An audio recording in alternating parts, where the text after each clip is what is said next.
pencher vers moi son oreille, et je le chanterai toute ma vie.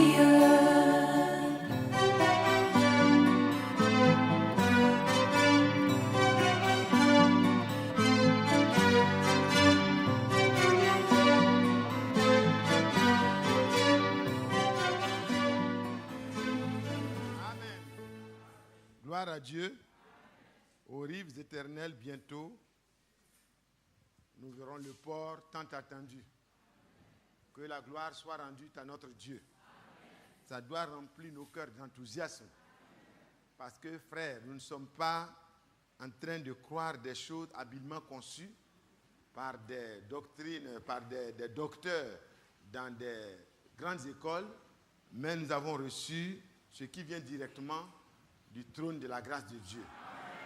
Et Dieu, dans son amour, n'a pas voulu que ça reste dans la poussière, dans le mélange que vraiment le temps a produit avec toutes les dénominations qui sont passées. Mais Dieu, dans sa grâce, comme vous le savez déjà, parce que vous êtes tous affermis dans la vérité présente, Amen. Vous savez bien que Dieu, dans sa grande bonté et selon sa préscience, il avait déjà promis cela. Il nous a envoyé effectivement Élie, afin que notre temps qui connaît même les choses les plus graves, comme au temps d'Élie, le Tishbite, voyez, c'est un temps vraiment très très dangereux, un temps où le cœur de ceux qui veulent croire balance. Le cœur balance. Et au temps d'Élie, c'était comme ça. Les gens étaient supposés croire le seul vrai Dieu, le Dieu d'Israël, puisqu'ils étaient dans la terre que ce Dieu d'Israël a fait entrer en possession leur père. Donc, il n'était pas normal qu'ils croient autre chose. Mais malheureusement, ils croyaient autre chose. Et il fallait une chose qui vienne de Dieu pour secourir l'homme. Aucun homme parmi les hommes ne pouvait secourir son prochain. Et dans sa grâce et dans sa miséricorde, quand il a regardé parmi les théologiens certainement de ce temps, il n'a pas pu trouver mieux que d'envoyer un porte-parole, d'envoyer un prophète, d'envoyer un homme de la trempe d'Élie qui n'avait pas peur pour lui-même. Pendant que l'onction puissante était sur lui, il pouvait affronter Akab pour lui dire « L'Éternel dont je suis le serviteur est vivant. Il n'y aura pas d'eau, il n'y aura pas de rosée, il n'y aura pas de pluie ni de rosée pendant tout le temps, jusqu'à ce que je parle. » Ah oui. Mais de qui se prend-il? Pour qui se prend-il ce monsieur? Oui, Akab était le roi. Il n'est pas venu pour prendre la royauté d'Akab. Il n'est pas venu pour discuter des choses politiques. Mais il avait un mandat. Il avait un mandat divin.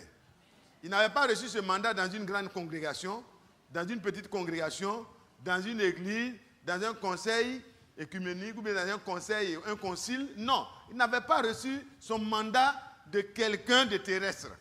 Il avait eu contact avec le Dieu créateur, le Dieu véritable, le seul vrai Dieu. Et ce Dieu, voyant son peuple dans l'esclavage et dans la situation misérable d'adorateurs de statues, d'adorateurs de faux dieux, Dieu ne pouvait pas laisser ses enfants, son peuple, Israël, être plongé, puisqu'Israël devait être la lumière pour les nations. Il veut dire, Israël devait servir de témoin. Alléluia. Israël devait permettre aux nations de se rendre compte que leur Dieu n'est pas Dieu, mais que seul Israël a le vrai Dieu. C'est de cela qu'il était question. Mais maintenant, tout était devenu pareil. Les dieux des nations, Israël les a importés et les a implantés chez lui. Cependant, ils avaient été mis en garde.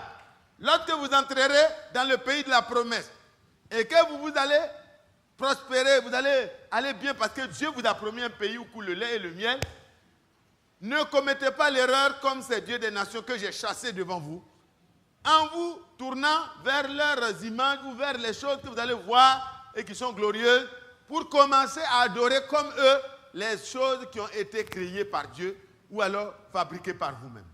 Ne le faites pas, parce que c'est ça qui a amené le Dieu d'Israël. C'est ça qui m'a amené à déporter et à détruire ces peuples-là devant vous. Ne le faites pas, de peur que vous vous retrouviez face à face avec moi. Mais malheureusement, c'est ce qui est arrivé. Alléluia. Mais Dieu est bon. Dieu est bon. Alléluia. Dieu, dans son amour, sa bonté n'est pas une bonté théorique. C'est une bonté pratique.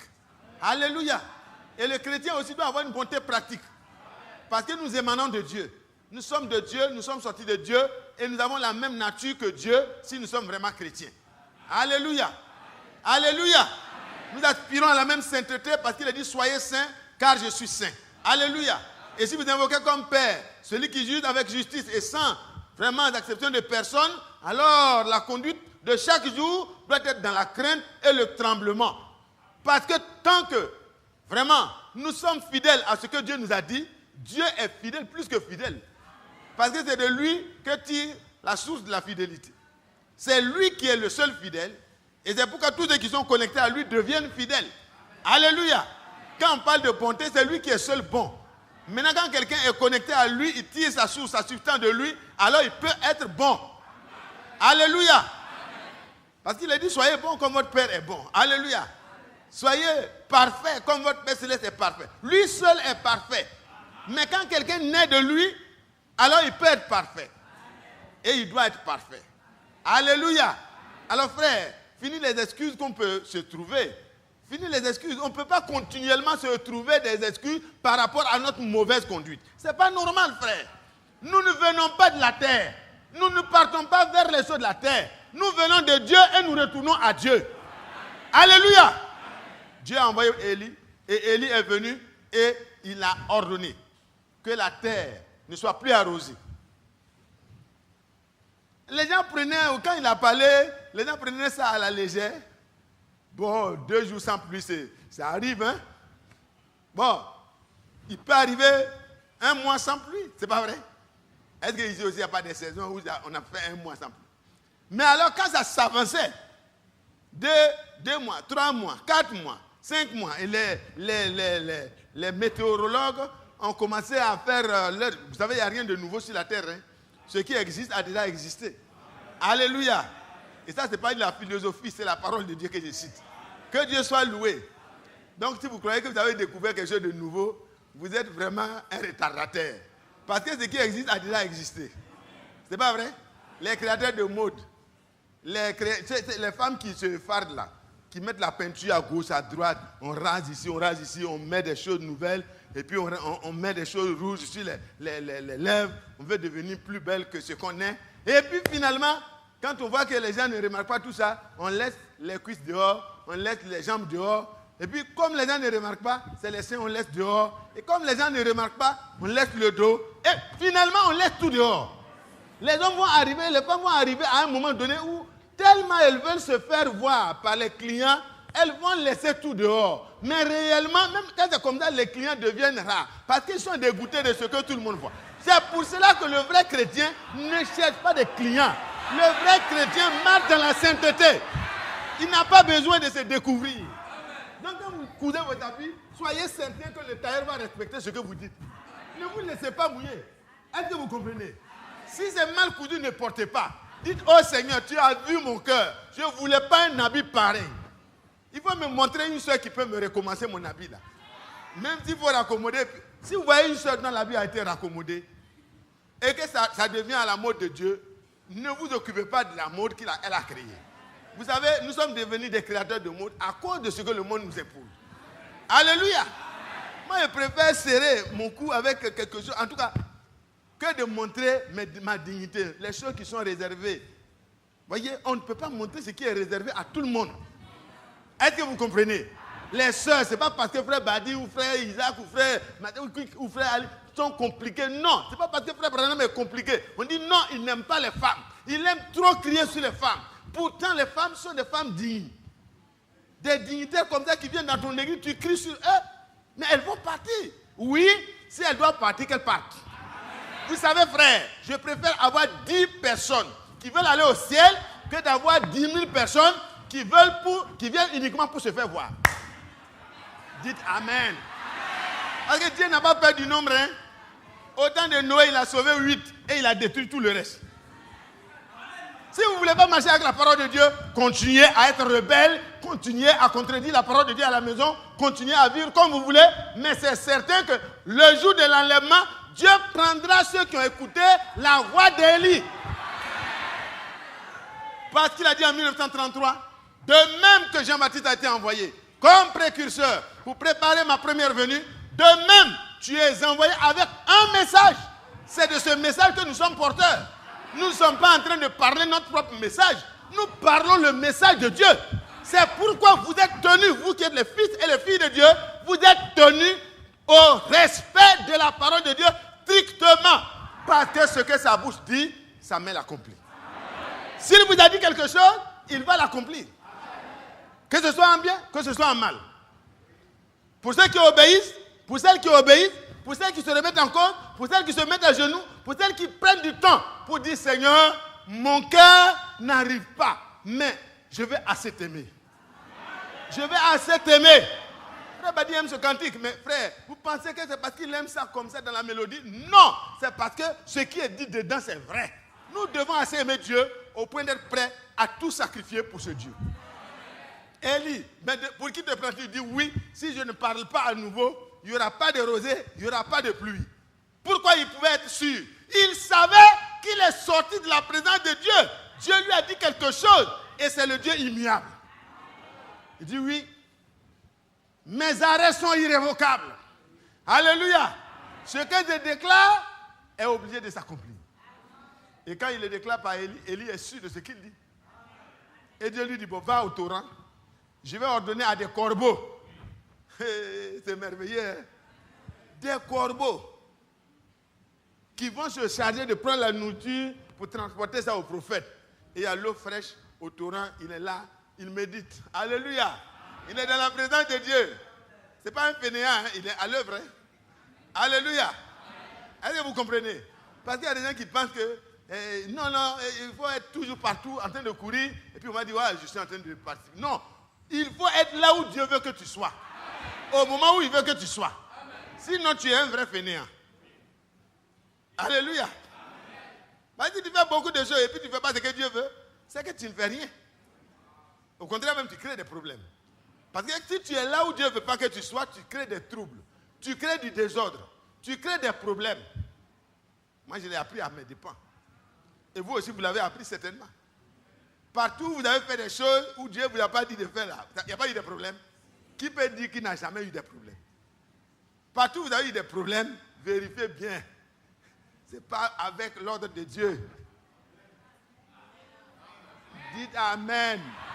C'est infaillible, c'est vrai. Dieu ne peut pas te dire, va faire quelque chose, et puis il y aura des conséquences néfastes sur toi. Non, non, non. Même quand toute la terre se dressera en face de toi, tu seras vainqueur. Tu seras vainqueur. Parce que ce que Dieu dit, il l'accomplit. Vous parlez que j'ai changé de sujet? Non. Je suis bien dans mon sujet. Alléluia. Alléluia. Et puis bon, à un moment donné, le torrent a séché. Peut-être 2 ans, 3 ans plus tard, en tout cas beaucoup d'années, le torrent a séché. Et puis, Dieu lui dit, je t'envoie, va, tu vas trouver une femme veuve. Là, elle va te nourrir aussi. Ah, elle a combien de réserves? Une veuve en plus. Vous savez, Dieu prend les choses faibles pour confondre les fortes. Est-ce que vous comprenez? Vous avez de la valeur. Vous allez vous poser des questions, mais frère, moi-même, Dieu va me dire comment? Je n'ai rien, je ne peux rien. Mais la veuve là, elle avait quoi? Elle pouvait quoi? Répondez-moi. Il allait prendre la chose la plus faible qui existait là-bas. Une veuve qui avait un seul fils. Et puis, bon, les deux devaient manger leur dernier repas. Et puis, mourir. Dieu savait ça. Est-ce que vous croyez que Dieu ne connaît pas votre situation? Je vous pose la question. Sœur, frère, est-ce que Dieu ne connaît pas ta situation là en détail? Mais toi, tu ne connais même pas ce qui va venir. Dieu connaît ce qui va venir. Est-ce que vous voyez comment c'est merveilleux? Moi, je suis content d'être avec un Dieu pareil. Je ne suis même pas avec lui, je suis en lui. Alléluia. Je suis une partie de lui. Est-ce que vous voyez, frère? Il n'y a rien de plus beau que cela. La veuve était là, elle aimait Dieu, c'est tout ce qu'elle pouvait faire. Elle marchait avec son Dieu. C'est tout ce qu'elle voulait faire. Je bouge beaucoup. Hein? Oui.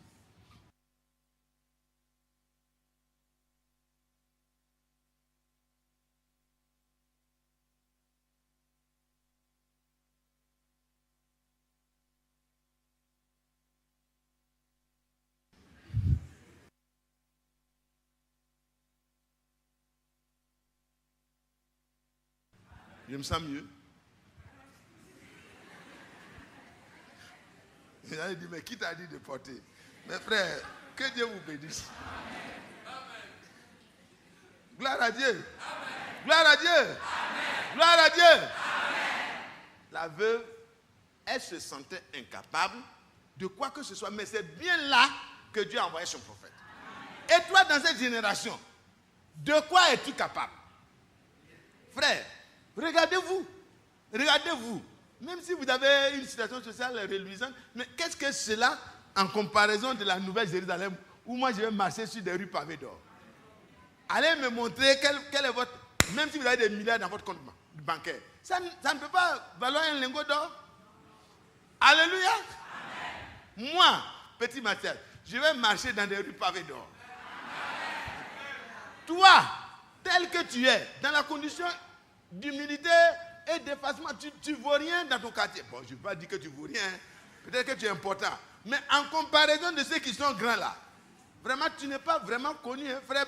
Le frère, il a parlé d'être anonyme. C'est vrai. Nous sommes des anonymes. Nous sommes des anonymes.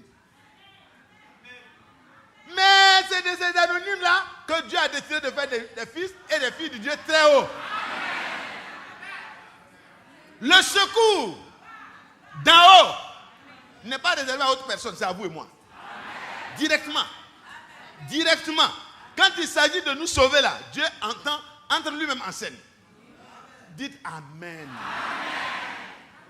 Frère, quand il dit revêtons notre armure, c'est la vérité.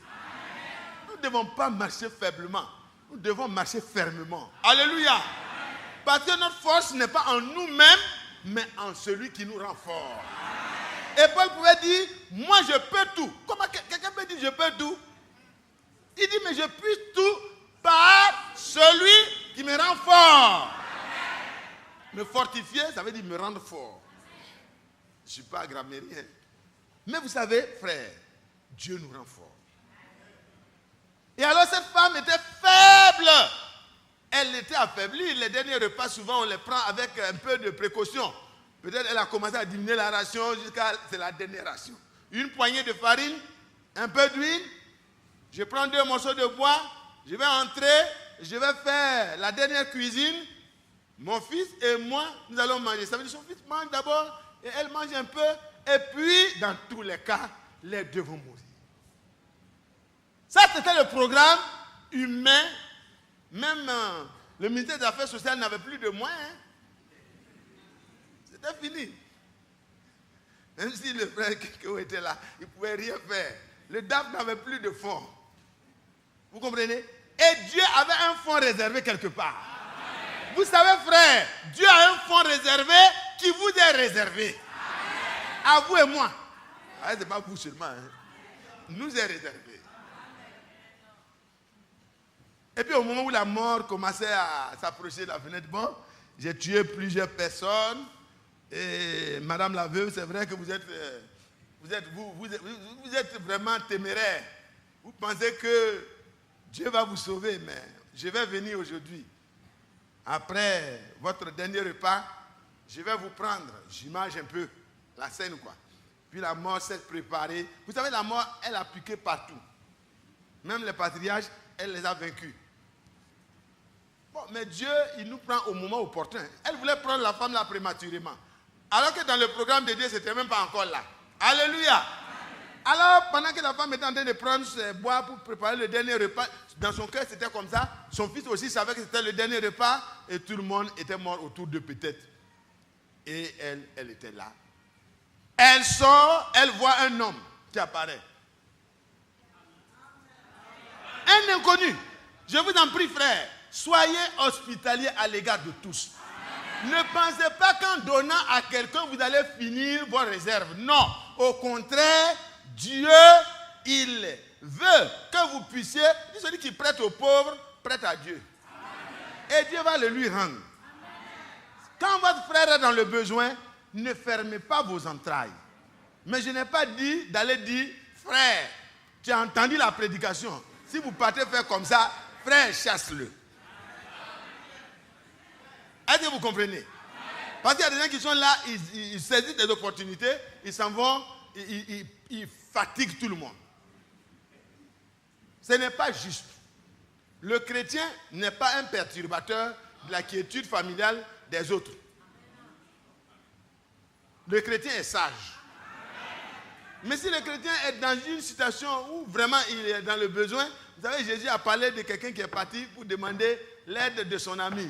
Il a tapé, il a dit, oh, je suis fatigué, Loba, je suis fatigué.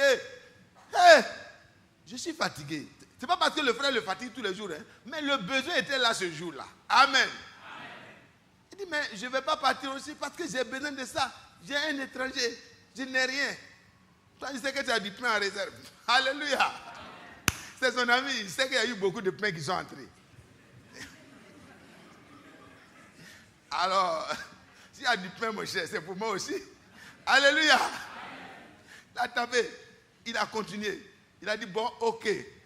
Vraiment, tout le monde est réveillé finalement. Je vais te donner pour que tu me laisses tranquille, je vais dormir avec ma famille. Il s'est levé, il a ramassé les pains. Il n'a même plus demandé combien. Il a pris, il dit, bon, vas-y, demain matin, on va renouveler. Parce que si je donne 2, tu dis, non, je veux 3. Si je donne 3, non, tiens. Et puis il a pris, il est parti.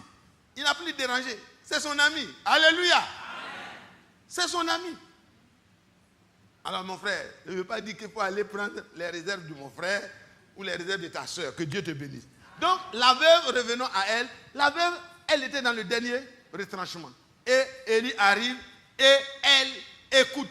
Elle lui dit, voici ce qui est écrit. Elle se leva, il se leva à Sarepta. Et comme il arrivait à l'entrée de la ville, voici, il y avait une femme veuve qui ramassait du bois. Elle appela et dit, va me chercher, je te prie, un peu d'eau dans un vase afin que je boive. Pour ceux qui cherchent les repères, c'est 1 Roi, chapitre 17, verset 11. Va chercher un peu. Elle a demandé de l'eau d'abord. L'eau qui a fini au torrent, c'est chez la veuve qu'il y en a. Vous voyez que ce n'est pas facile, hein, mais Dieu avait gardé de l'eau. Amen. Et elle a en cherché. Il appela de nouveau.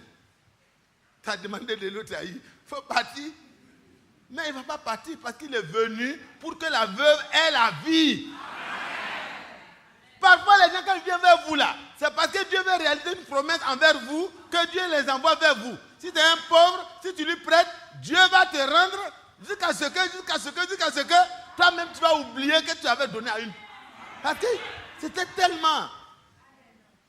Il lui a donné de l'eau, elle a donné de l'eau, et dit, viens à nouveau. Oui. Et je veux que tu me donnes un morceau de pain dans ta main. Ah! C'est pas facile. Elle répondit, l'Éternel, ton Dieu, est vivant. Amen. Frère, les fils et les filles de Dieu, quand ils sont en présence d'un homme qui vient de la part de Dieu, ils ont un discernement. Ayez le discernement, frères et sœurs. Ne prenez pas des démons pour des anges. Est-ce que vous avez compris? Parce qu'il y a des gens qui se promènent. Leur problème, c'est de dire, je veux voyager, je n'ai pas d'argent. Je veux faire telle chose, je n'ai pas d'argent. Je veux faire telle chose, je n'ai pas d'argent. Tout le temps, ils vont aller de frère en frère. De frère en frère. Il y a quelqu'un que je voulais présenter à tout le monde ce matin, mais je ne l'ai pas vu. Je l'aurais présenté ici. Mais ce n'est pas encore raté. On va faire des choses qui vont vous étonner. Afin que les gens aient de la crainte. Et qu'ils aient du respect pour les enfants de Dieu. Que Dieu soit loué. Donc, voilà, Élie, il dit, bon, donne-moi encore du pain. Ah, bon. Il ne reste rien. Ton Dieu est vivant. Je n'ai rien de cuit. Comme tu me demandes du pain, il n'y a rien qui est cuit. Mais je n'ai qu'une poignée de farine dans un pot et un peu d'huile dans une cruche. Frère, dites la vérité toujours. Et je vous en prie, frère, sœur, un frère et une sœur doivent parler selon la vérité à son frère. Ne mentez pas. Quand c'est blanc, dites que c'est blanc. Même si ça doit vous coûter des choses, dites la vérité. Quand le frère va découvrir que vous avez dit la vérité, déjà, vous êtes béni. Quand vous ne dites pas la vérité là, ce n'est pas de Dieu. Moi, je préfère dire la vérité et ne pas avoir des amis. Et Dieu me donnera ceux qui doivent être mes amis que de mentir pour avoir l'approbation de tous. Ne mentez pas. Elle a dit, il y a une poignée de farine. Ça veut dire qu'il y avait vraiment une poignée de farine. Et un peu d'huile. Ça veut dire qu'il y a vraiment un peu d'huile. Elle a dit la vérité. Dieu savait déjà ça. C'est pourquoi Dieu a envoyé son prophète. Alors, voici, je ramasse 2 morceaux de bois. Le frère Branham parle que ça symbolise déjà l'œuvre de la croix. Voyez, 2 morceaux de bois. Et puis, je rentrerai et je préparerai cela pour moi et pour mon fils. Pour moi et pour mon fils. Nous mangerons, après quoi nous mourrons. Amen. Généralement, les mamans, elles enlèvent un peu. Ils disent, bon, il faut faire le reste. Amen. Nous mangerons et nous mourrons. Regardez la suite. Et lui dit, Alléluia. Frères et sœurs, si Dieu nous a envoyé Élie, le même Élie, l'esprit qui a agi dans le temps pour restaurer Israël, pour protéger une veuve qui était dans la situation dans laquelle elle se trouvait. C'était la situation la plus désastreuse. Voir la mort venir et ton fils mourir devant toi peut-être, c'était difficile. Mais Dieu soit loué, ne crains point. La même chose pour nous, ne crains point. Amen. En cette fin de temps, toi, fils de Dieu, ne crains point. Amen. Dieu a dit qu'il y aura une famine. Une famine qui va dévaster la terre. Ce n'est pas la famine de la nourriture naturelle, mais une famine de la vraie parole. Amen. Mais vous savez que nous, en tant que l'église épouse, Dieu a pourvu à une réserve pour nous.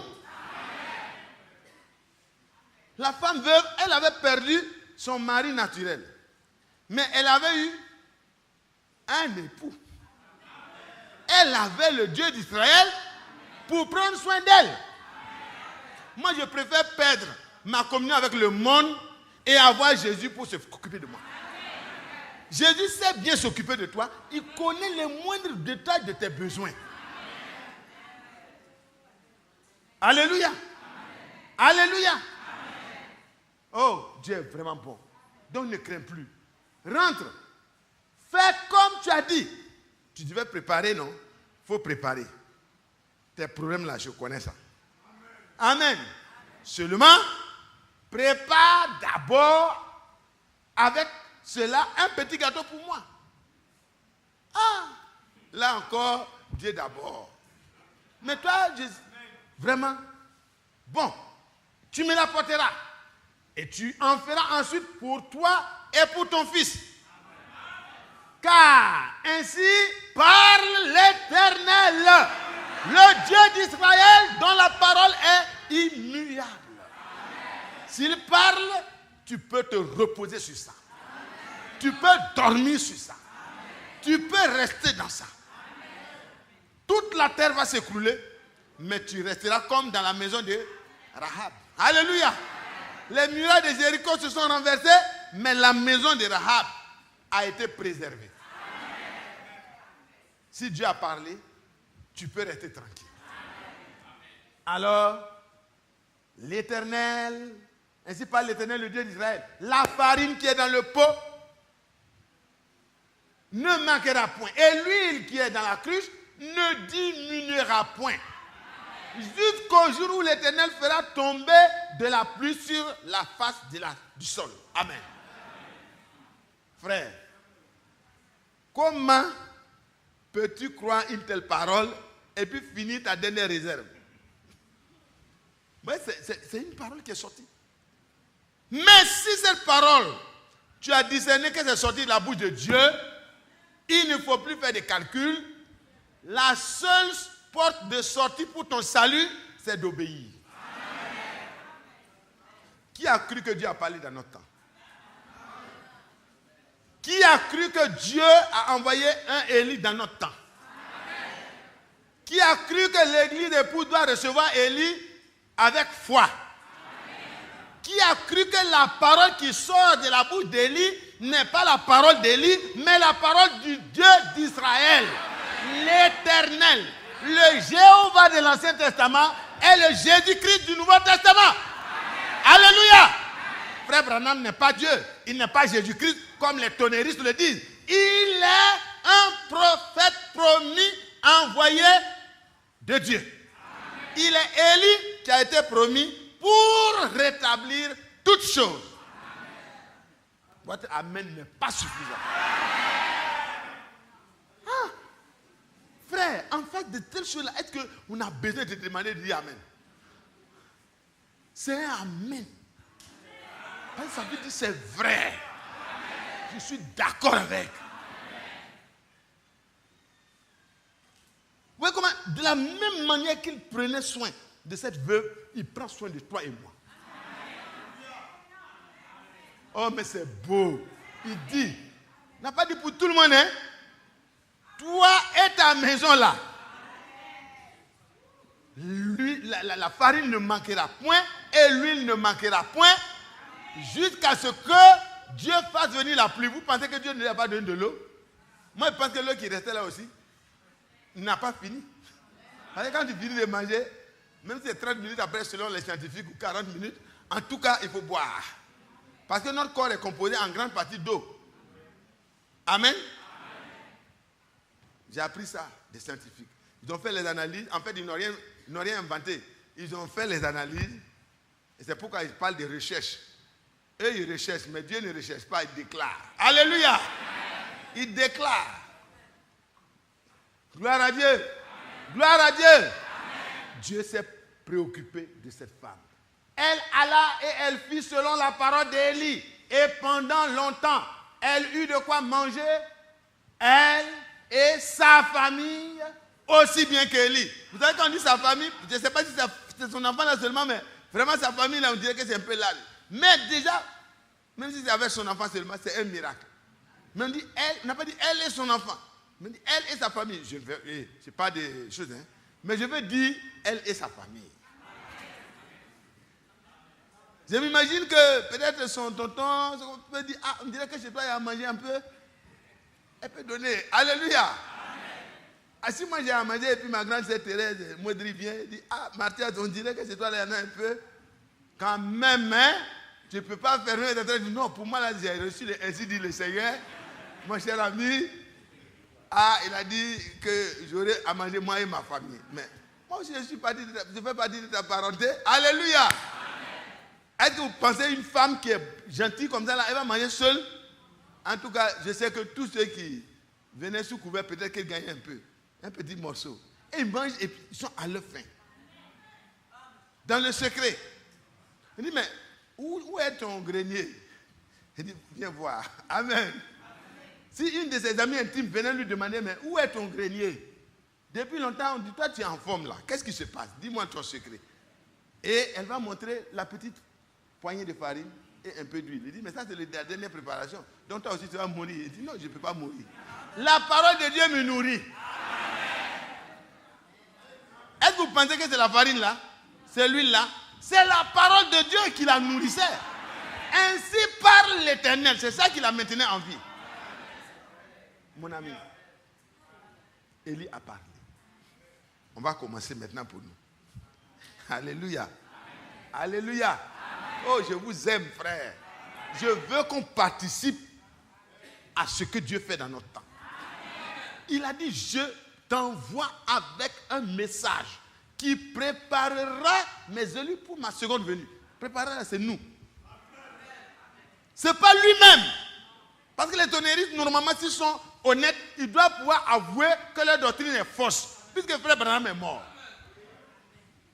Si c'était Frère Branham qui était celui qui devait préparer les élus pour la seconde venue, depuis 1965, ils doivent arrêter leur doctrine. C'est pour ça qu'ils sont arrêtés quoi seulement? Crois seulement. Crois seulement. Crois seulement. Crois seulement. Des heures. Ils attendent la résurrection. Comme Dieu n'a pas promis la résurrection du prophète Élie de notre temps, Dieu ne la fera pas avant nous. On va ressusciter ensemble.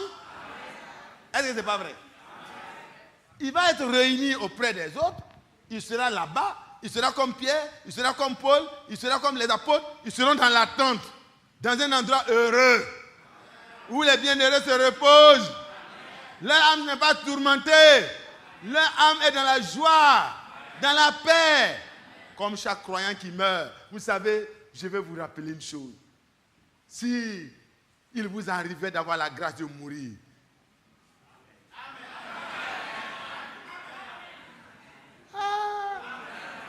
ils ont peur de la mort encore.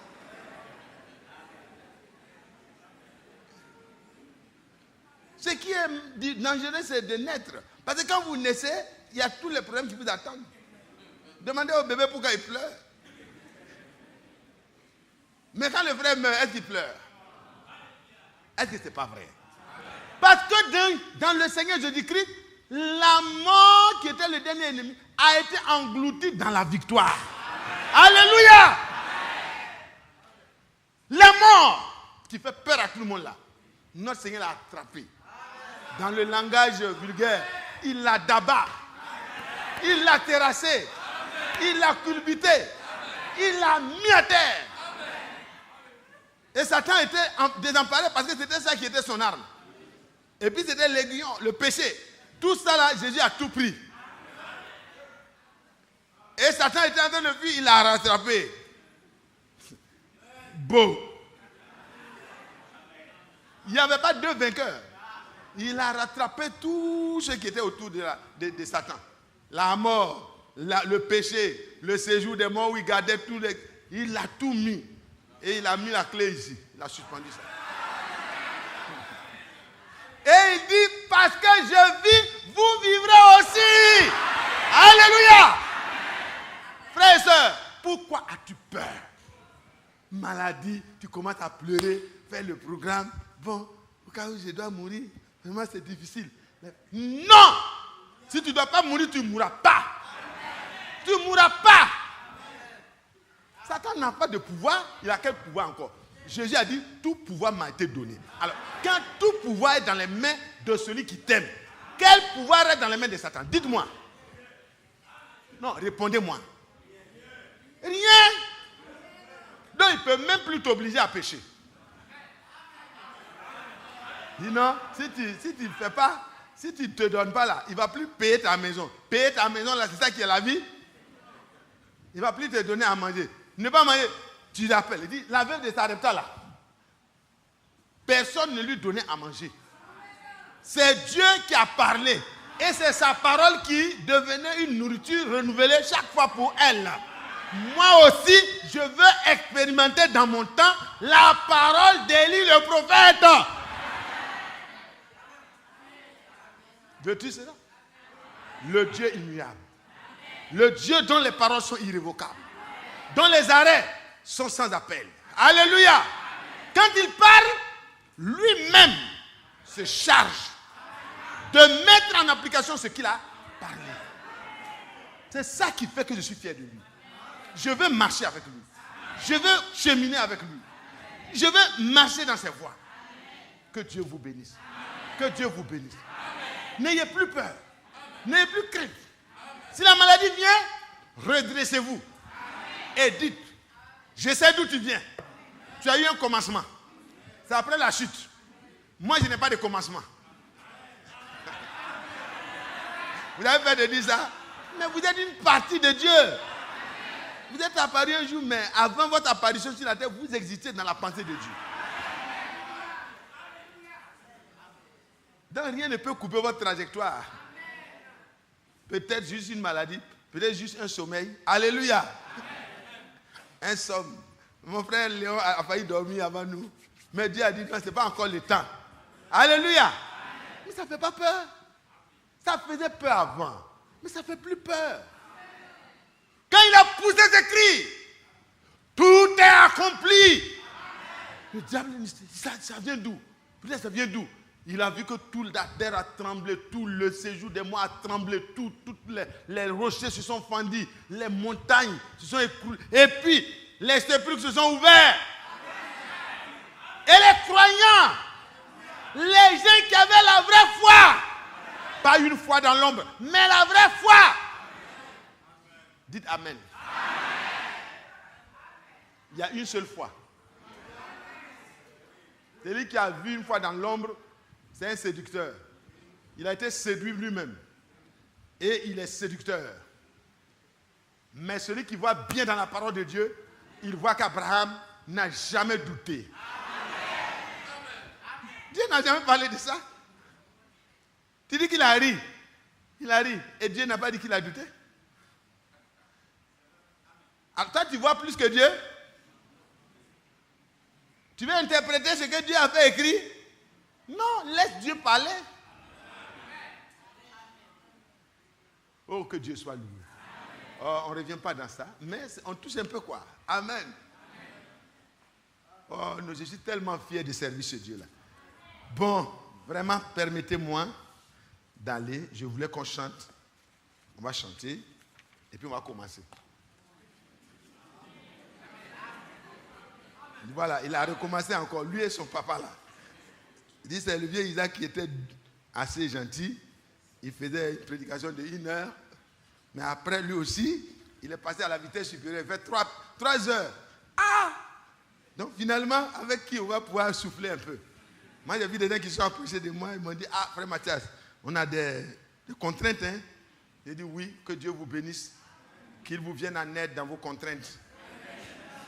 Mais il y a une contrainte qui est plus grande pour moi. C'est que l'épouse de Jésus-Christ soit préparée. Donc, si tu appartiens à cette épouse, mon ami, ta contrainte est secondaire. Dites Amen. Je ne suis pas dictateur, hein, mais c'est Dieu. Dieu, il ne demande pas votre avis avant de vous aider. Il vous aide. Ah. Dieu ne demande pas notre avis avant de nous aider. Ça, là, vous n'êtes pas d'accord. Est-ce que Dieu vous a demandé votre avis avant d'aller à Golgotha? Mais quelle est la plus grande aide? C'est Golgotha. Alors, donc, pour vous parler aussi, il ne va pas demander votre avis. Il va vous parler. Il n'a pas demandé la permission à la veuve avant de lui dire « Ainsi parle l'Éternel ». La farine ne finira pas, l'huile ne finira pas jusqu'à ce que l'eau revienne sur le sol. Mais si la femme voulait dire que ça fait longtemps que tu fais les discours, tu me dis va faire ça, va faire ça, va faire ça. Vraiment, monsieur, ça fait longtemps que tu parles. La partie qui restait là, elle allait laisser. C'est celle-là la vie. C'est là il y avait ainsi dit le Seigneur. Pour sa vie. Amen. L'autre partie, c'était la préparation. Pour que ainsi dit le Seigneur soit déposé dans un cœur bon et honnête. Alléluia. Amen.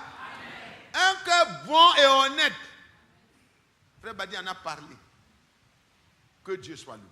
Amen. Que Dieu soit loué. Amen. Que Dieu soit loué. Amen.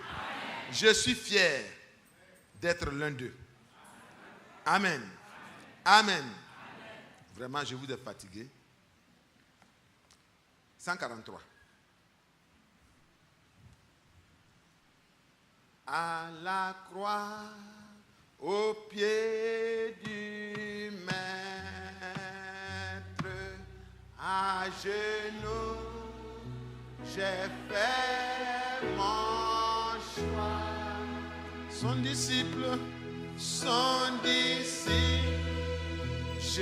veux être tout près de lui par la foi.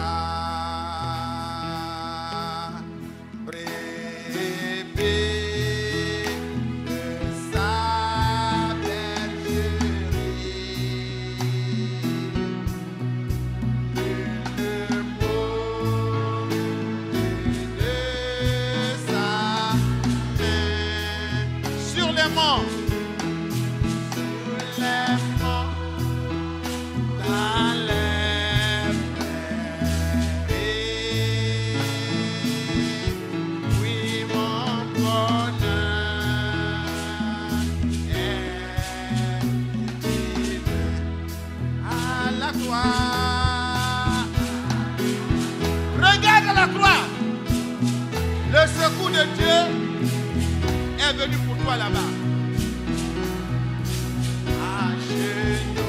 Est-ce que tu as fait ton choix? Ce matin, frères et sœurs, sois serein.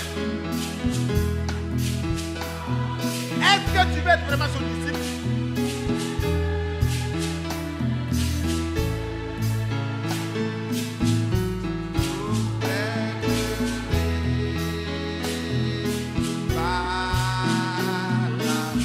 Depuis lors, au choix splendide.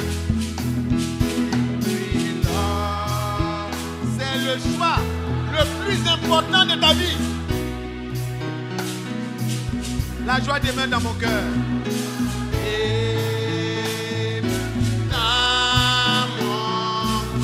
Adieu mes soucis perfides.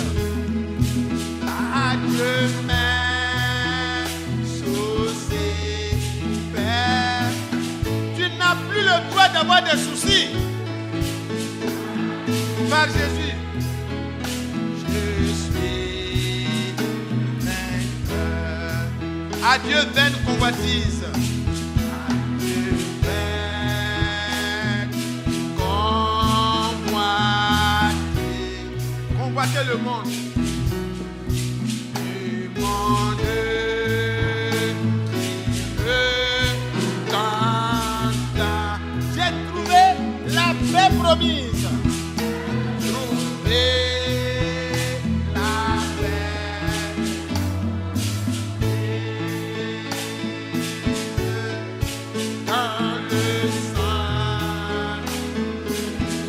Pas dans mon compte bancaire, mais dans le sang de Golgotha.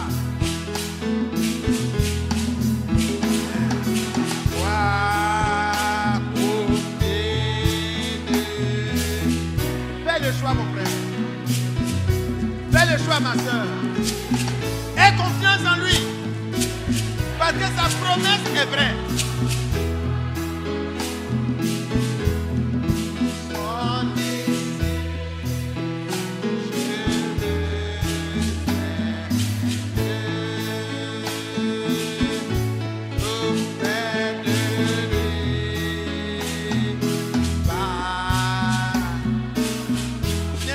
Ma tâche accomplie.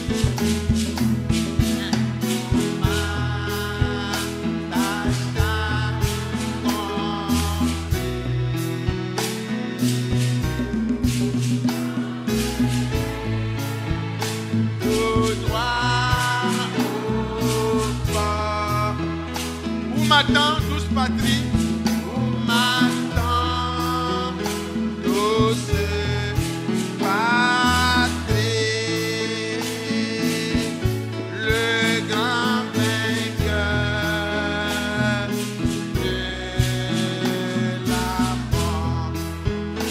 Là, je chanterai ta gloire.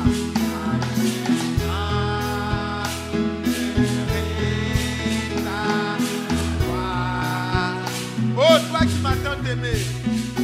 Toi qui m'attends d'aimer.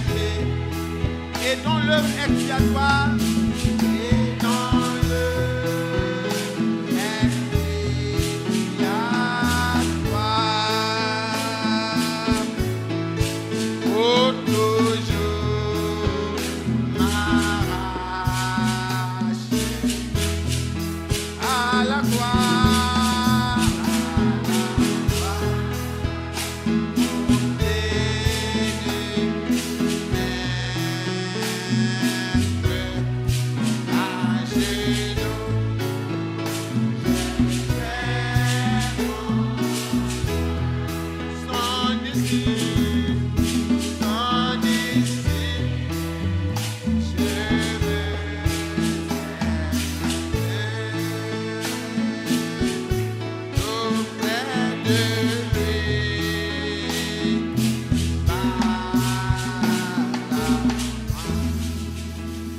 Alléluia. Gloire à Dieu. Gloire à Dieu. Amen. Gloire à Dieu. Amen. Est-ce que nous sommes prêts à faire confiance à Dieu? Amen. Est-ce que nous sommes prêts à nous reposer sur ses promesses? Amen. Est-ce que nous apprendrons aujourd'hui à définitivement lui faire confiance? Amen. Parce que ce qu'il dit, il a le pouvoir de l'accomplir. Cette femme veuve, qu'est-ce qu'elle pouvait avoir comme réserve? Qui pouvait venir à son secours quand tout le monde était dans la détresse? Personne. Même les amis les plus fidèles, quand eux-mêmes n'ont pas, ils ne peuvent pas vous aider. Mais l'ami fidèle qui a tout, c'est Dieu. C'est le Seigneur Jésus-Christ. Je veux vous inviter, frères, à lui faire confiance. Ayons confiance en lui. Pour aujourd'hui, nous allons lire, parce que je n'ai pas pu commencer. Prenez Romains au chapitre 4.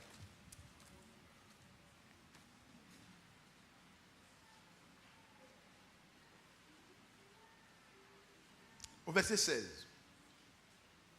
C'est pourquoi les héritiers le sont par la foi. Amen. Les héritiers de Dieu, là, c'est par la foi qu'on les distingue. Ils ont la même foi qu'Abraham. Ils ne font pas de calcul si Dieu a fini de parler. C'est pourquoi les héritiers le sont par la foi. Pour que ce soit par grâce, afin que la promesse soit assurée à toute la postérité, non seulement à celle qui est sous la loi, mais aussi à celle qui a la foi d'Abraham, notre Père à tous, selon qu'il est écrit.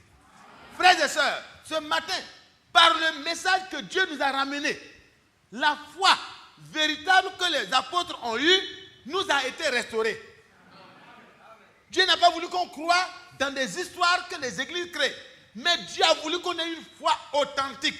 Une foi comme celle de Pierre. Une foi comme celle de Paul. Paul dit que si les choses qui vous sont dites ne restent pas dans le contenu divin tel que je l'ai reçu, tel que les apôtres les ont reçus, c'est une foi qui n'est pas une vraie foi. Vous aurez cru en vain. Mais si c'est la même parole, et notre frère Branham a dit, si ceux de Paul entrent, les miens entreront aussi. Parce que j'ai enseigné exactement ce que Paul et les apôtres ont enseigné. Frère, votre problème a été résolu par Dieu à la croix et résolu dans notre temps quand la vraie parole a été restaurée. Parce que ce que Dieu a parlé là, il veille sur ça pour accomplir ça. Nous avons la même foi qu'Abraham. Alors si tu dis que la foi d'Abraham était dans l'homme à un moment donné, c'est que toi-même, tu n'as pas de foi. Parce que moi, mon Abraham là, c'est différent de ton Abraham. C'est pourquoi les héritiers le sont par la foi. Ils sont héritiers par la foi. Pour que ce soit par grâce, afin que la promesse soit assurée à toute la postérité. Parce que personne n'a le mérite. Non seulement à celles qui sont sous la loi, même celles qui sont sous la loi là, c'est par grâce. Parce que personne n'a pu accomplir la loi pour mériter ce que Dieu a promis. Est-ce que vous voyez? Donc, de même qu'aussi à celles qui ont la foi d'Abraham, notre Père à tous, selon qu'il est écrit, je t'ai établi Père d'un grand nombre de nations. Il est notre Père devant celui auquel il a cru. Dieu qui donne la vie aux morts et qui appelle les choses qui ne sont pas comme si elles étaient. Je vous parle, frère, quand Élie était en train de parler de la part de Dieu, quand il dit ainsi parle l'Éternel, le Dieu d'Israël, la farine là, qui est peu là, ça va rester là jusqu'à ce que la nourriture revienne. L'huile là, ça ne va pas finir jusqu'à ce que la nourriture revienne. Ça veut dire que la vie que Dieu a placée en toi qui était en train de partir là, ça va demeurer là. Et la Bible dit qu'il appelle les choses qui existent comme si elles, qui n'existent pas comme si elles existaient déjà. Est-ce que tu comprends? Ce que Dieu a dit à ton sujet là, dans sa pensée, c'est déjà fait. Ce n'est pas quelque chose qui viendra empêcher Dieu de terminer ce qu'il a commencé en toi. Personne, ni quoi que ce soit, ne peut s'opposer au programme de Dieu. Il n'y en a pas encore, il n'y en aura pas. Aie confiance. C'est par la grâce. que vous êtes sauvés, que moi je suis sauvé, que nous sommes sauvés, que les anciens qui ont été sauvés ont été sauvés. C'est pas la grâce. Job, quand il a commencé à parler de Dieu, quand Dieu a parlé à Job, Job a compris que c'est par la foi que sa justice ne pouvait même pas s'arrêter devant Dieu. Ça ne pouvait pas tenir. Il a dit alors, j'ai compris que tu peux tout. Job 42. Et que rien ne résiste à tes pensées. Rien ne résiste à tes pensées. Autrement dit, rien n'était impossible. Ce que tu penses là, tu peux le faire. Il a compris que c'est vraiment le El Shaddai d'Abraham. Vraiment. Frères et sœurs, tenez bien. Tenez bien. Je t'ai établi père d'un grand nombre de nations. Quand Dieu parlait là, il nous voyait déjà. Non, Dieu n'a pas besoin que tu viennes à l'existence avant qu'il sache que tu viendras. Il savait où chacun allait s'asseoir. Il connaissait la pensée de chacun à l'instant où nous sommes là. Il connaît aussi les pensées que tu vas avoir quand tu vas sortir d'ici. Il connaît les causeries que tu vas avoir. Il connaît les difficultés que tu vas avoir. Il connaît les programmes qui t'attendent au travail, les pièges, et il a déjà déjoué les pièges. Alléluia. Donc quand le chrétien marche, il ne marche pas dans l'incertitude. Il marche dans la certitude. Parce que Dieu l'a déjà fait pour les premiers, il le fera pour les nouveaux, il le fera pour ceux qui viendront. Il n'a pas changé, il est le Dieu immuable. Quand il parlait à Abraham avec serment, il pensait à nous. Mais ce n'est pas Abraham seulement. Hein. Il dit c'est en toi que seront bénis, toi, en toi et en ta postérité seront bénis toutes les nations de la terre. Et moi j'étais dedans. Dieu me voyait dans mon petit village de sorcellerie. Il dit que ils ne pourront pas résister. Autant marquer le petit là va sortir. Et ils ont voulu barrer le chemin. Ils ont mis la lèpre sur mon père. Je suis né. Dites merci à Dieu. Si ma mère avait fui, c'était fini. Ma mère est restée. La lèpre a coupé ici. Elle a coupé les pieds. Elle a commencé à attaquer. Dieu a dépêché Raoul Falero. Je ne sais pas si c'est Falero, non, Folero. Folero a découvert à cause de moi. Alléluia. Ah, moi je suis un élu, hein, donc je devais naître. Et je suis dans les reins de mon père. Si mon père meurt avec la lèpre, moi il meurt. Je n'allais pas sortir. Ma mère allait faire d'autres enfants, mais pas moi. Parce que je n'étais pas dans les reins de ma mère. Je suis dans les reins de mon père. Oh, alléluia! Est-ce que vous voyez comment c'est merveilleux? Non! J'aime ce Dieu-là. Et ma mère, qui était une élue, a écouté les injonctions de ses parents. Tu l'as aimé quand tu étais petite. Vous êtes mariés sans que quelqu'un ne vous force. Alors, dans ce temps-là encore, hein, où les mariages étaient forcés, ils se sont mariés par amour. À cause de moi. Je devais naître. Je devais naître, frère. Ce beau garçon et cette jolie femme-là se sont rencontrés, se sont aimés. Elle était petite. Je vous raconte une petite histoire de ma vie. Mais c'est pour vous parler de l'élection, de la prédestination, de la grandeur de Dieu, de la capacité de Dieu, de celui qui peut tout, qui appelle les choses qui n'existent pas comme si elles existaient déjà. Il savait que moi je devais vivre. Mes parents ont dit à ma maman, la lèpre a commencé, ça tue. Ça contamine. Mais si tu nous honores et que tu ne nous verses pas la figure par terre en fuyant laisser cet homme à cause de la maladie, pour qu'on dise leur fille a abandonné notre fils parce qu'il est devenu malade, alors notre fille, si la lèpre doit tuer ton mari un jour parce que nous ne sommes pas Dieu, la lèpre ne te touchera pas et la lèpre ne touchera aucun de tes enfants. Et tu n'auras jamais faim. Même si toute la terre n'a pas à manger, toi tu auras toujours à manger avec tes enfants. Frère, les paroles dites par mes grands-parents ont eu leur accomplissement. Quand toute la terre était ravagée par la grande famine qui a frappé dans les années 60, les gens mangeaient les racines des arbres. Mais moi, la famille de ma mère là, moi, mon père et ma mère, avec notre petite famille, parce que moi je suis né le dernier. Tout le monde devait sortir et puis moi je sors après. Et puis mon nom là, ils écrivent T. Tous les tiens de bébé, c'est avec T. Mais moi, mon nom là, c'est avec K. Parce qu'ils étaient différents déjà. Donc vous comprenez? L'élection de Dieu est sans appel. Et moi, je vais avoir peur des soucis de la terre. Je vais avoir peur de... Non, j'ai eu un temps où j'ai marché dans le tâtonnement. Mais le temps du tâtonnement a pris fin. Nous devons croire. Nous devons croire comme dit l'Écriture. Dieu est capable de se charger de nous. S'il a veillé sur moi, pendant que je n'existais pas, dans les reins de mon père, j'étais là, caché. Il a veillé. Quand les gens mangeaient les racines, il y avait des gens qui apportaient de la nourriture à ma mère. Le roi de notre canton qui avait pris l'engagement avec toute sa famille. Parce que ma mère avait pour mère la petite sœur du roi de notre lignée. Ils ont dit, c'est le page le plus préféré du roi qui a marié cette fille-là. Mon père. Alors, si tu restes à côté de ce que nous t'avons dit de rester, moi-même, la famille royale, je veillerai et tous ceux qui viendront après moi veilleront. Tu n'auras jamais faim. Frère, des hommes ont parlé et ont été capables de tenir leurs promesses. Quand les gens mouraient, des hommes ont parlé. Et ils ont été capables de tenir leurs promesses. Pendant que les gens mangeaient les racines, nous on mangeait de la sauce avec Sumbala.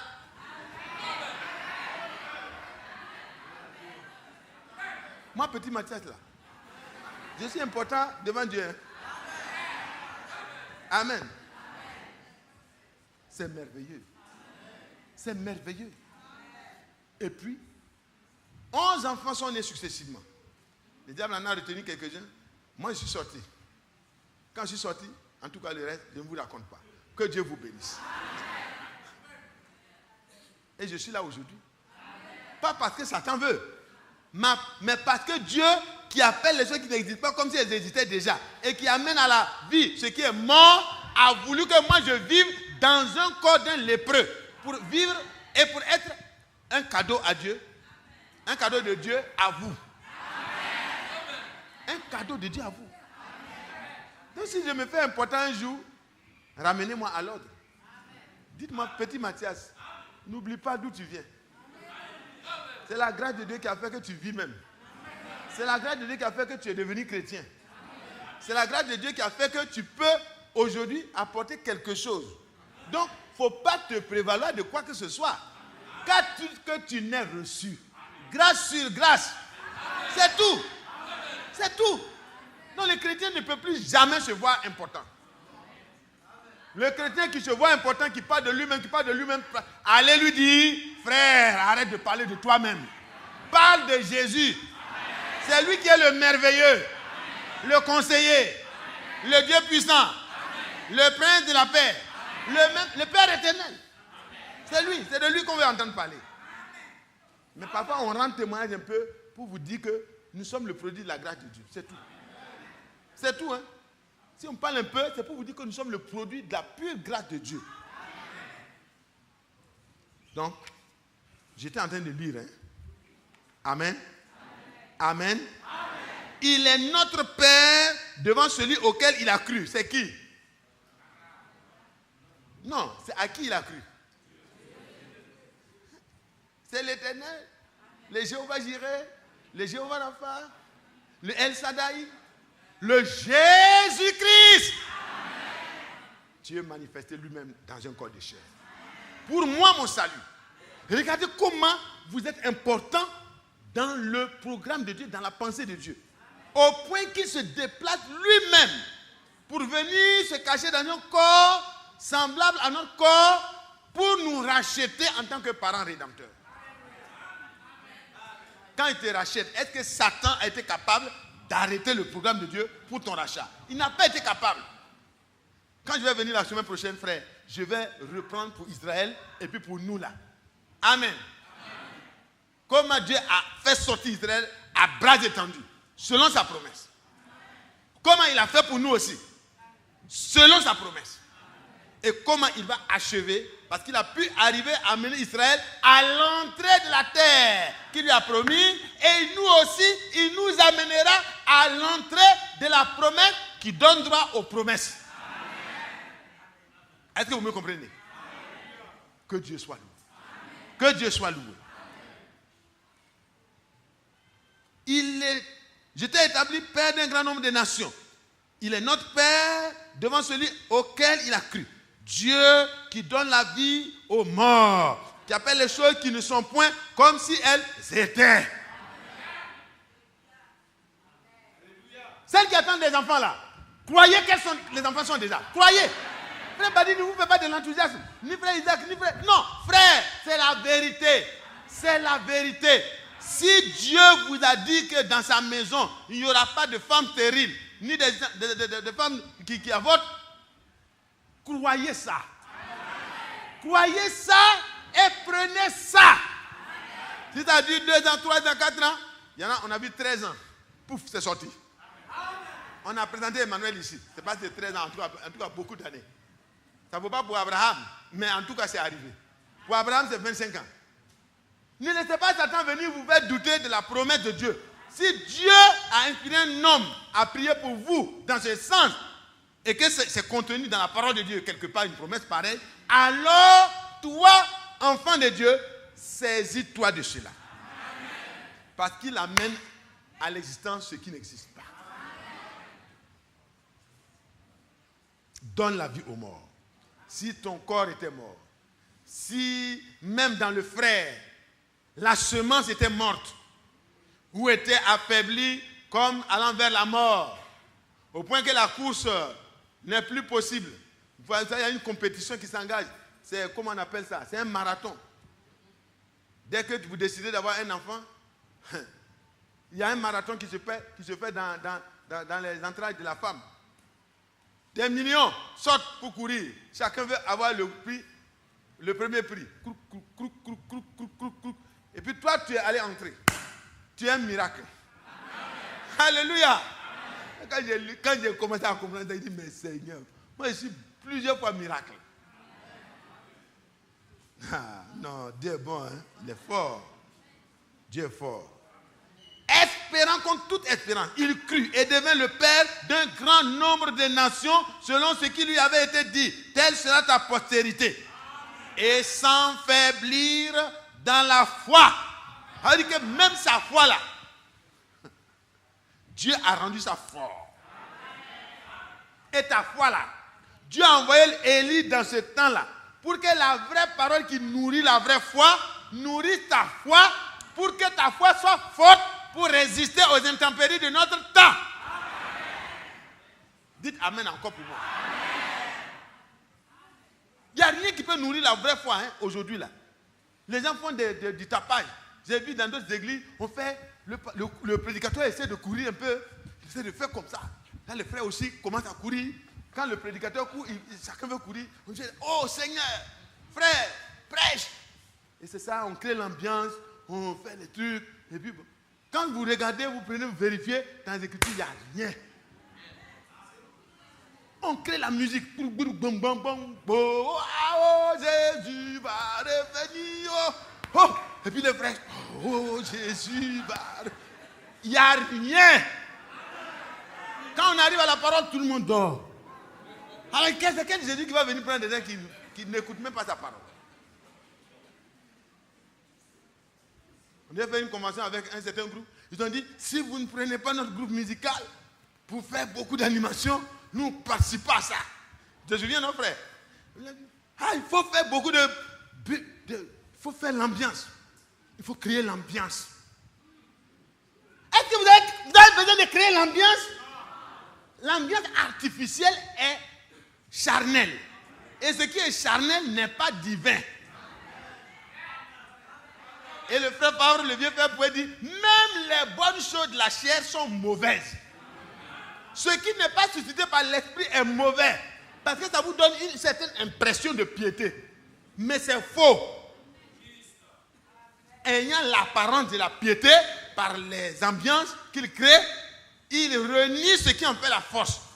Dieu n'a jamais dit que frère Branham sera le précurseur de la seconde venue du Seigneur. Il a dit que la parole, le message qu'il a transmis à ce prophète, qui était un prophète promis, selon Matthieu 4, verset 5 à 6, selon Matthieu 17, verset 11, selon Marc 9, tout ça, le Seigneur a rappelé ça pour montrer qu'il devait venir. Donc le frère Branham n'est pas venu comme ça, comme ceux qui se suscitent à tout moment, prophète des nations, prophète de où, prophète de je ne sais où. Mais, frère, la vraie promesse est pour ce prophète promis là. Et quand il est venu, ce n'est pas lui. C'est ce que Dieu a déposé dans sa bouche, qu'il a confiné dans des bandes magnétiques, qui ont été retransmis à frère Franck, qui les a reproduits au fur et à mesure selon l'Esprit de Dieu. C'est cette parole-là qui nourrit les fils de Dieu dans leur foi, pour que leur foi ne faiblisse pas, comme la foi d'Abraham n'a pas faibli. Dites Amen. Dites Amen. Dites Amen. Notre foi ne faiblira pas. Nous croirons à la guérison des malades. Nous croirons à la reproduction des femmes qui n'ont pas d'enfants. À la fécondité promise par Dieu. Nous croirons que Dieu peut donner à manger même aux veuves. Nous croyons que Dieu peut donner du travail à ceux qui n'en ont pas. Et tout ce que Dieu peut nous donner et veut nous donner là, c'est comme si ça existe déjà. Possédez ça. Possédez ça. Possédez ça. Parce que la postérité d'Abraham est appelée à posséder les portes de ses ennemis. Même la mort. Même la mort. En Jésus-Christ, nous possédons les portes de la mort et du séjour des morts. Quelle grâce. Quelle grâce. Je suis fier d'être dans le plan de ce Dieu. Je suis fier d'appartenir à cette race. C'est pourquoi nous ne devons pas trahir cette race merveilleuse par un comportement discordant. Frères et sœurs, ayons pitié de nous-mêmes. Ne nous excusons plus de nos fautes. Allons devant Dieu. Laissons-nous juger par la parole de Dieu. Dans la présence de Dieu, personne ne doit continuer à s'excuser lui-même. Vous devez accepter que la vieille nature soit condamnée dans ses œuvres.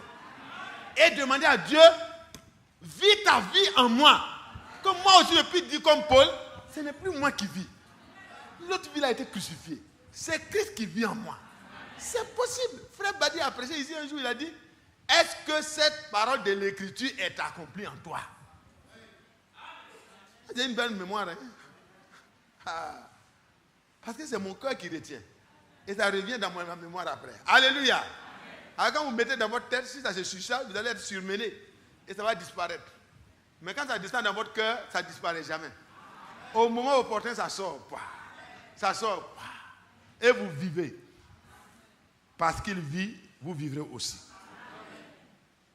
Et sans faiblir dans la foi, il ne considéra point que son corps était déjà usé.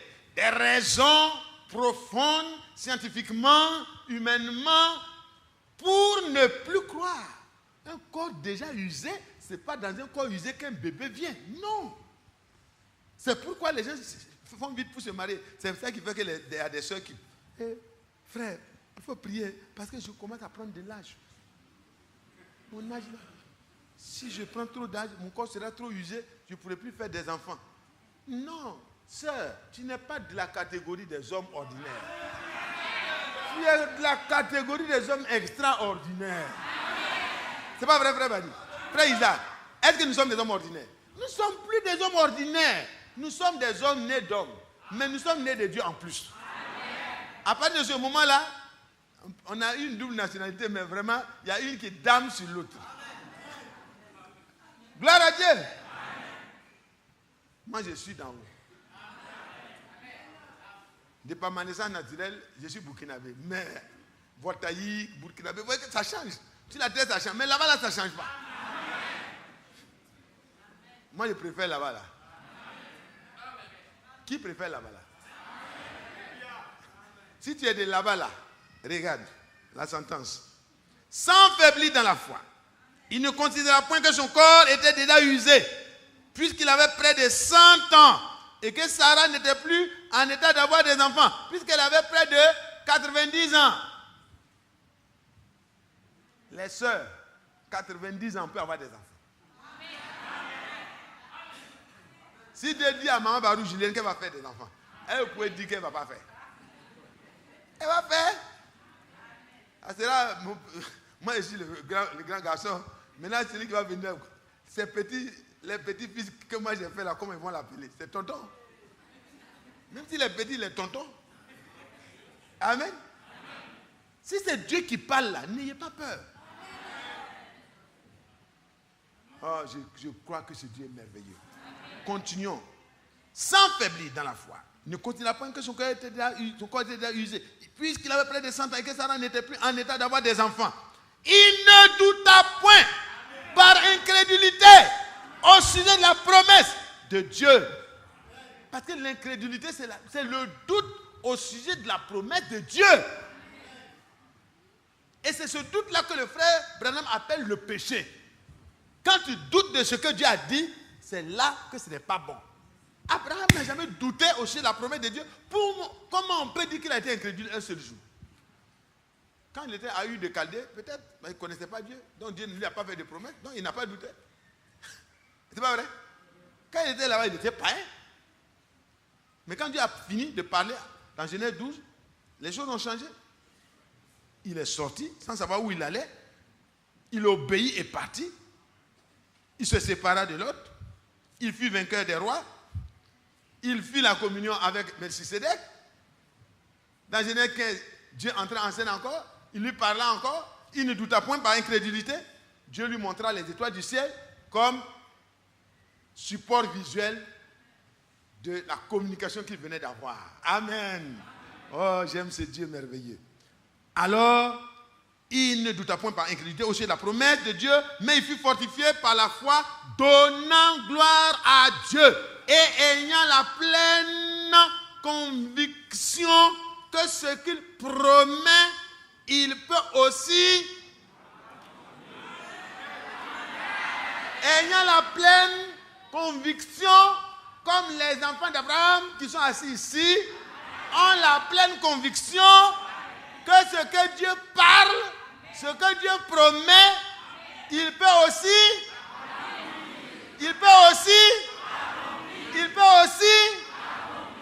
à la semaine prochaine.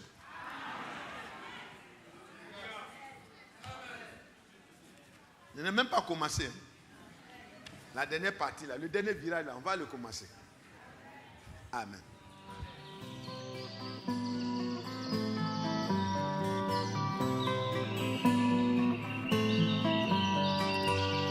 J'aime l'Éternel,